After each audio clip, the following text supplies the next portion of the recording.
ಏನಾದರೂ ಮಾಡಿ ಅವನನ್ನು ನಮ್ಮ ರಾಜ್ಯದಲ್ಲಿ ಬರುವಂತೆ ಮಾಡಿ ಮಕ್ಕಳ ರಾಜ್ಯದಲ್ಲಿ ಹೋಗುವಂತೆ ನಾನು ಮಾಡುವಂತೆ ಬರುವುದಿಲ್ಲ.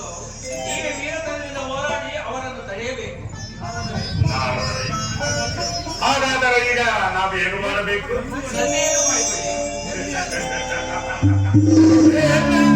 ಸ್ವಾಮಿ ಹಾಗೆ ಮಾಡಿಕೊಂಡರೆ ನಮ್ಮ ರಾಜರ ನೀರ ಬಲಕ್ಕೆ ಕುಂದವೇ ಆಚಾರ್ಯ, ಆತ್ಮೀಯನಾದ ನನ್ನಲ್ಲಿ ಅನುಮಾನಾಸ್ಪದವೇನಿದೆ? ಆತ್ಮೀಯರಲ್ಲಿ ಯಾವನ್ನೂ ಮುಚ್ಚಿದವ. ಈಗ ಅತಿ ಮುಖ್ಯವಾಗಿ ಅರ್ಜುನನ ಅಧಿಕಾರವು ನಮ್ಮ ರಾಜ್ಯದಲ್ಲಿ ಆಗ ಅವನ ಅರ್ಜುನ ಅವನ ಅಧಿಕಾರದಲ್ಲಿ ನನ್ನ ರಾಜಗುರು ಸ್ಥಾನ ಆದ್ದರಿಂದ ಈಗ ನಾನು ಏನನ್ನು ಮಾಡಿ ಆಗ ಹಂಸದ ಅರ್ಜುನ ಇಬ್ಬರಿಗೂ ಯುದ್ಧವಾಗಬೇಕು. ಆಗ ನಾನೇ ಕೆಡುತ್ತಾರೆ.